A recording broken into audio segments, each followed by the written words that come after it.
As he entered the healing room, I watched his face. He was a decent man with a heart. On camera, the Sound of Music actress rescued a child who was on the verge of death. Although fans concur that Robert Urich and Heather Menzies' romance was among the greatest in Hollywood, nobody discusses how it ended. Their lives were ripped apart by disease, followed by 2 consecutive tragedies, and death precisely 15 years later. To the minute, exactly on time. It wasn't merely a possibility. The harm done to Robert and Heather is nearly too heinous to be true. It was said that Robert Urich had more TV series than any other main character in history, with 15. He would become famous for that alone. However, his tale was not solely about his wealth. It was about how, after transitioning from an action star to a serious lead, a Broadway vocalist, and finally a well-known documentary host, he continued to surprise people. They place most artists in a box. If you're enjoying this video, don't forget to like, share it with your friends, and subscribe to the channel for more amazing content. And hit the bell icon so you never miss an update. Now, back to the topic. What we were talking about was, every rule was broken by Robert. He started out playing football in Ohio. Only talent, charm, and one crucial buddy, Burt Reynolds, were present, no flashy ties. Burt helped him get his first big shot and always believed in him. In 1975, that shot was included in SWAT. Jim Street, a tough yet likable police officer, was portrayed by Robert. The performance was over in a flash. Due to its excessive violence, it was not screened in 1976. However, it displayed his face in numerous homes. He was more than just a promising young man. One day he would be well known. Then Vega appeared. Robert played the sophisticated Las Vegas private investigator Dan Tana for 11 years, from 1978 to 1981. It wasn't merely a success. It was a significant historical event. Wearing a suit and a smirk, he drove a red 1957 Ford Thunderbird through the illuminated streets, solving crimes. By the way, the pilot's yellow Corvette caught fire, and that car replaced it. That red T-Bird became famous, just like Robert. He received 2 Golden Globes for the role. Furthermore, it demonstrated his intelligence, slickness, and smoothness. For a while, he was the face of primetime action. But Urich didn't stop there. Few people have ever dominated television as he did for the next 30 years. 15 lead parts from various genres. He did comic stuff and played a foolish tennis pro in Soap. He wrote about spying in Gavilan. In the mid-1990s, he even starred in a western called The Lazarus Man. From 1973 to 2001, he appeared in films nearly every day. He wasn't just taking it easy, either. He was continually taking chances, changing gears, and trying new things. Being a one-note star was not what he desired. He had everything arranged. Spencer for Hire followed next. This puzzle show wasn't like the others. It operated and generated over $50 million for the state of Massachusetts between 1985 and 1988.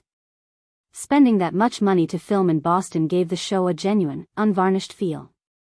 Despite the hard winters and little resources, Robert managed to make it work.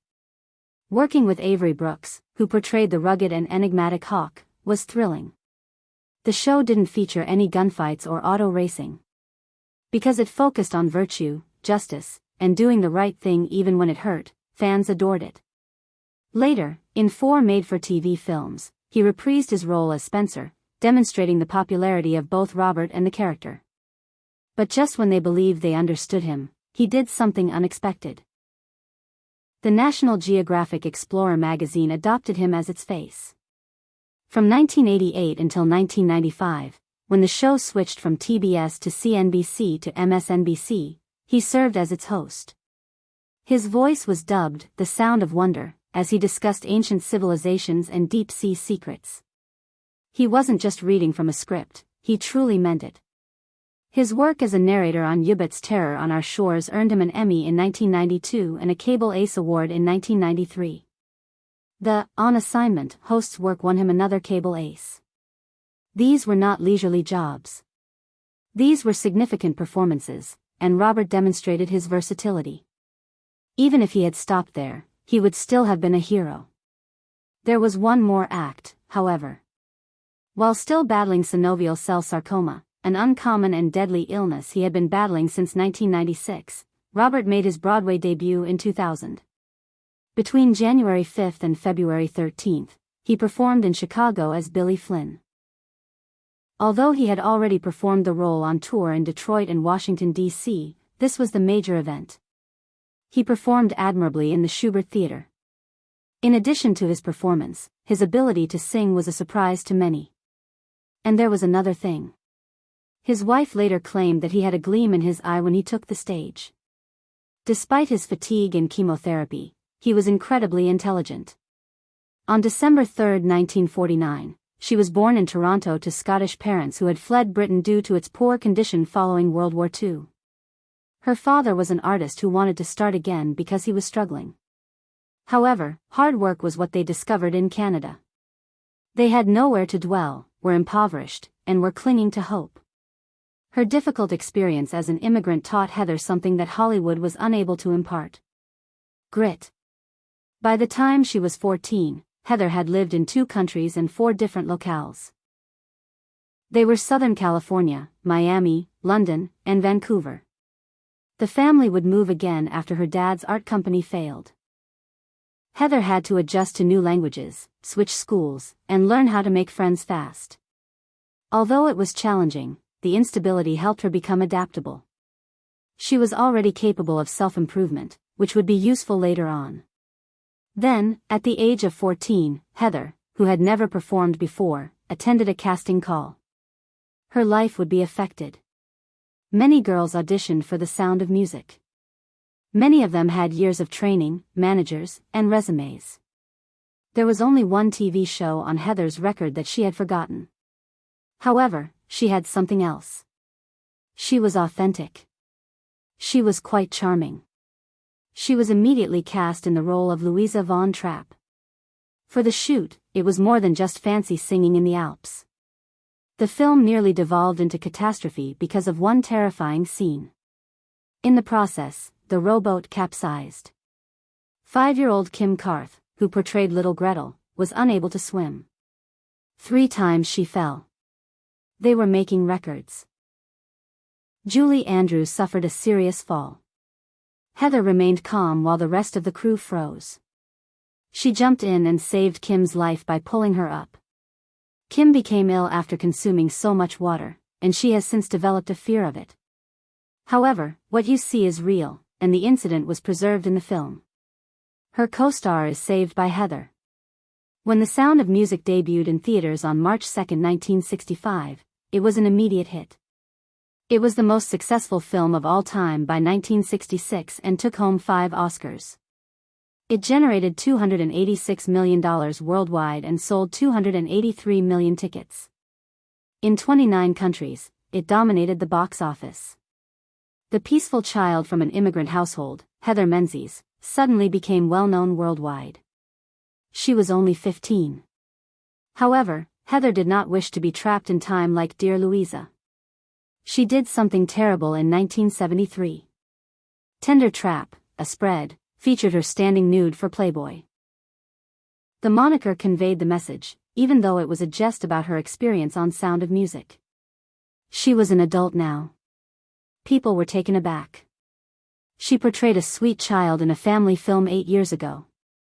Even if it angered those who still thought of her as Louisa, she was now in control of how others perceived her. She starred in one of the decade's most bizarre horror films that same year. She portrayed Christina, the daughter of the insane scientist who transformed humans into snakes. It was strange, inexpensive, and had actual snakes. But Heather remained still. She was described as cute and kind by some. Even in such an odd job, she didn't want to disappear. In 1977, she landed a major television role in Logans Run, playing Jessica 6 in a science fiction setting where people were hunted at 30. The sitcom only had 14 episodes, but Heather's provocative attire and defiant demeanor made her stand out. At one time, CBS executives expressed fear, stating that she appeared too risque for a children's program. In order to wear tights and pink underwear, her outfit had to be altered. But Heather didn't give up. This was who she was now. Her major career break came in 1978 when she was chosen for the famous horror film Piranha, which was helmed by the legendary B-movie filmmaker Roger Corman. The film cost slightly more than $700,000, but it made $16 million. Steven Spielberg was so impressed that he filed a lawsuit, but Universal dropped the case without any problems. The narrative began when Heather portrayed Maggie McCann, a courageous skip tracker. She held her own against a collection of horror film veterans, and her performance contributed to Piranha's status as a classic. Robert Urich and Heather Menzies met while pretending to be married in a canned hash advertisement. It sounds stupid, doesn't it? However, that event on the 1974 set permanently altered their lives. At the age of 25, Heather Menzies was attempting to move on after her marriage ended 2 years prior. At the age of 28, Robert Urich was a star in Hollywood, attractive, and in excellent physical condition. For a simple Libby's advertisement, they were pretending to be a married couple. Everything made sense. It was not merely a game. It seemed like a genuine connection. That even after the cameras stopped rolling, it continued to feel so real. Acting as though they were in love on that one day soon evolved into something far more serious. It was more than a job. After falling in love, they spent 27 years together. Robert wasn't exactly a bad performer either. It was almost time for his big break. He became well known when SWAT was shown on television across the United States the following year, in 1975. As the rugged guy with a heart, Officer Jim Street, he was adored by fans. However, that wasn't an error. To change his appearance, Robert had worked very hard. To appear like an action hero, he increased his strength from 180 to 220 pounds. He had good friends, charm, and a nice appearance. He even received his big break thanks to one of them, Burt Reynolds. Director Aaron Spelling was persuaded to give Robert a chance by Reynolds. Spelling was purchased following one tryout. Robert Urich was immediately on his way. Heather was also experiencing a turning point in her own life at the same time. There was a time she was quite famous. At the age of 15, she portrayed Louisa Von Trapp in The Sound of Music. It is among the most well-known films ever made. However, being a kid star isn't permanent. By the time she met Robert, she was struggling to transition from child star to serious actress. In addition, she was moving on from a marriage that had ended 4 years prior. She was 20 when the marriage began. Robert had also been married. He met Barbara Rucker, his first wife, while attending college. That marriage ended quietly, but it left him suspicious. Because of this, he married Heather a little more than a year after they first met, which seemed incredibly abrupt and possibly dangerous. They married on November 21, 1975. Fast? Naturally. However, the same thing was said by everyone who knew them. It felt appropriate. Robert informed his pals that he was certain Heather was the one a few weeks after they first met. Nor was it a discussion about Hollywood. It was accurate. It wasn't a passing romance, but they fell in love fast. This type of connection is uncommon, particularly in the entertainment industry. When they were together, they didn't need any problems because they were a true Hollywood power couple. A movie was left behind by Heather. Robert was going to be a TV personality. In 1978, he landed the starring role in Vega. He received 2 Golden Globe nominations for the 3-year run of this chic crime drama. At that point, they truly rose to fame, both individually and together. Photographers adored them. Not only did they look amazing together, but they were featured on magazine covers after that. It was the way they gazed at one another. No name was sold by them. All they were doing was falling in love. And Robert didn't hesitate to display it. From the beginning, he made every effort to include Heather in his life. She appeared in 3 Vega episodes. He eventually secured her a position at Spencer for Hire. But it was more than just supplying her with parts. He was sharing stories about his life. He performed well because of their achievement. When Heather decided to take a vacation from performing to spend more time with her family, Robert was totally on board. That sort of assistance was practically unheard of in a field where ego usually prevails. Shortly after being married in 1975, Heather discovered she was expecting a child. The news made her and Robert thrilled, but it wasn't like they were trying. Heather later remarked, "We were over the moon." However, their joy was short-lived. The child was lost. "My heart was shattered, and it didn't end there. Time and again, she lost the baby. 3 pregnancies and 3 losses, one after the other. Each one hurt them a little more. What started out as hope quickly turned into a pattern of grief. Friends started to worry that the couple might not be able to handle the emotional toll. It was all happening at the same time. Robert and Heather realized things needed to change after their 3rd miscarriage. They made the difficult decision to adopt. They had to go through a drawn-out procedure and be placed on a waiting list. However, in 1978, they welcomed their first child, Ryan. 2 decades later, in 1980 and 1998, respectively, Emily and Allison were born. Their goal was to provide every child with the undivided attention they were due. Ryan went on to become an infectious disease specialist. He previously stated, "I went into medicine because I couldn't help my dad medically, but maybe I can help someone else." Perhaps as a result of witnessing their father struggle so valiantly to survive, each of his children managed to recover. Heather sacrificed herself. Playing Jessica 6 in Logans Run and Louisa in The Sound of Music, she was a rising star. She was well-known, booked, and busy, but she took a back seat after they adopted. She did something that Hollywood didn't expect women to do. She only had a few roles after 1979, a few Vega episodes, a cameo appearance on T.J. Hooker, the film Endangered Species, and then essentially nothing. To provide a secure home for her children, she sacrificed her work. Additionally, Robert refused to have nannies look after his children while he was on set. Despite having 15 shows over 30 years, he was one of the busiest TV actors and made sure to appear on Spencer for Hire. His ability to travel across the nation to be with Emily for her doctor's appointments was highly unique in the 1980s. Robert's role as a parent was more than just showing up, he engaged with his children. He sat down with Ryan, looking him in the eye, and asking him what was wrong when he misbehaved. Instead of punishing, he attempted to understand. Additionally, he continued to play with his youngest daughter, Allison, even in his final days, when the disease had nearly completely destroyed his strength. 2 days before to his death. However, when Robert went in for a routine examination in August 1996, the physicians discovered something. It was a rare and aggressive cancer that affects the soft tissue surrounding the joints, called synovial sarcoma. Those under 30 are more likely to have it. Robert, who had cancer in his groin, was 49 years old. He would require radiation, chemotherapy, and multiple surgeries.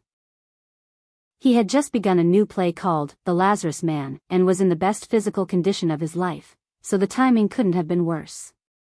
Hollywood was deeply affected by the diagnosis.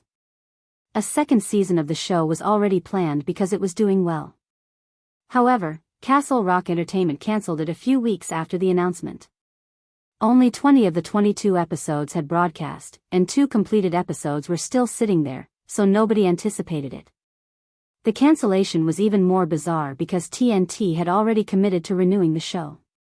Robert began receiving radiation and chemotherapy in July 1996. Every morning at 5:45 a.m., he headed to the hospital. Before the actual punishment started, they poured potassium, bicarbonate, and anti-nausea medications into his chest. For 9 days, chemotherapy was administered 4 hours a day. Robert claimed that after the 6th day, he felt as though the chemicals in the pool were blazing in his veins. He made an effort to divert his attention, but the pain and nausea persisted. Even terrible was the radioactivity. Tens of millions of rads, thousands of times more powerful than a typical X-ray, were directed onto the cancer in his groin using lead templates, taking care to avoid damaging anything else. He was unable to breathe and had lost all of his hair by February 1997. He was often ill. In addition to battling illness, he was also battling to live through the treatment. The remnants of the tumor were then miraculously removed by surgeons in October 1997. However, nothing was seen when they cut him open. There was no dead tissue, no growth, no malignancy. It seemed as though the illness had never been. Doctors told Robert that there was a 5% chance that the cancer would return, and he was astonished, saying, "I began to wonder if I ever had it." There was genuine hope for the first time in years. Robert became a national ambassador for the American Cancer Society after he was cancer-free by 1998. When he returned to work, he joined the group Love Boat, The Next Wave, telling everyone, "I made a deal with God to spread the word that it is survivable." He fulfilled a dream 2 years later when he played Billy Flynn on Chicago's Broadway. The horror seemed to be ended at last. Robert and Heather began planning for the future when doctors informed them that they had a 95% probability of surviving the cancer. When Robert won $125,000 on Who Wants to Be a Millionaire, he donated it all to cancer research. In order to fund sarcoma research at the University of Michigan, Charles and Heather also established the Euro Fund.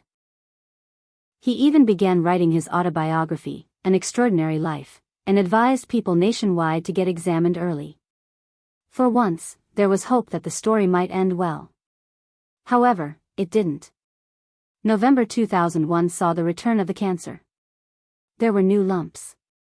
Doctors initially believed that a new medication could manage it, but they were mistaken. The illness was stronger, faster, and far more aggressive this time. In one location, another tumor had formed, but this one had spread to all areas. There were no more opportunities, no treatment, and no surgery. When the cancer began its last onslaught, Robert was wrapping up his final show, the sitcom Emerald on NBC. He believed they were safe, as did Heather. After rebuilding their lives, they found themselves in a precarious situation once more. They were aware of the story's conclusion this time. On April 16, 2002, at 7:22 p.m., Robert Urich passed away at Los Robles Regional Medical Center in California. He was 55. He was accompanied by Heather and their 3 adopted children. Ryan, 24, Emily, 22, and Allison, 4. A few days prior, he had been admitted to the hospital due to respiratory issues. The night before he passed away, his final film, Night of the Wolf, was shown on national television. Heather lost her husband when she was 52 years old. After 27 years of marriage, they had experienced every operation, chemotherapy treatment, every terrifying moment together. They had adopted a family after losing children to miscarriages. She was now forced to face the world by herself. Despite her immense loss, she remained resilient. 3 days later, around 1,000 people gathered to bid farewell at North Hollywood's St. Charles Borromeo Church. Tom Selleck, Gavin MacLeod, and Tony Danza were among the celebrities that came to show their support. "Only when they are true friends do people like this come out," Selleck told reporters. "It's sad because of who Bob is and was." A black and white photo of Robert stood outside, surrounded by flowers. The man who had once held the world record for starring in 15 television series was gone, but no one was forgetting him. Heather didn't stop. Even before Robert's death, they had started a fund together. But now she turned it into something bigger. She founded the Robert Urich Foundation. She wanted a more hands-on approach. More events, more awareness, more money for research. "Spearheading the foundation gives me energy," she said. "It's comparable to every precious day I spent with Robert." She continued to work, cared for their children, and found purpose in her suffering. Glioblastoma multiforme, one of the most aggressive and lethal forms of brain cancer now recognized by medical professionals, was diagnosed in November 2017 for Heather Menzies Urich. Worst of all, she passed away precisely 15 years after her husband, actor Robert Urich, passed away from cancer in 2002. Heather had been battling cancer for the last 10.5 years. She treated patients, raised money through the Robert Urich Foundation, and did everything she could to prevent other families from experiencing what hers had. It was her time now, though. She had been targeted by the illness she had been battling. There was no time to prepare or say farewell because she was diagnosed only 4 weeks prior to her passing. For 6 years, Robert had battled cancer, giving his family time and hope. In contrast, Heather's decrease did not. There is no waiting for glioblastoma. In addition to being an actor, Heather was a mother, a ballerina, and a lady who embraced every moment of life. However, within a few days, she lost her vigor, her voice grew softer, and she disappeared. She hardly had time to say farewell to her Hollywood friends, some of whom had known her for decades. At precisely 7:22 p.m. on Christmas Eve, December 24, 2017, she passed away. She and her 3 kids were at their family's house in Frankfort, Ontario. After nearly 4 weeks of battling the inevitable, Ryan subsequently claimed she wasn't in agony. The scene had a serene yet symbolic quality. Some people associate Christmas Eve with warmth, family, and hope. However, it was the day when they lost Heather for good. It was a lingering reminder of Robert's passing on April 16, 2002. Exactly 15 years and 8 months later, Heather passed away. Nobody missed how identical their deaths were. And there was much more suffering ahead. Charmian Carr, who portrayed Liesl, passed away in September 2016, little over a year earlier. Another of the Von Trapp sisters had left. The film's admirers were devastated. The young child who had previously sang "So Long, Farewell" had made her final bow.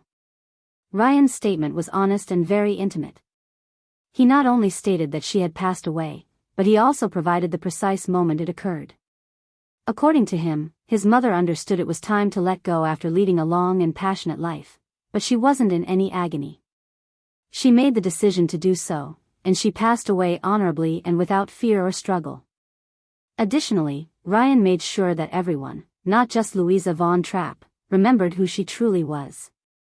She was a fighter, an actor, a dancer, and she decided to dedicate her years to serving others. Even until the end, she maintained that ease.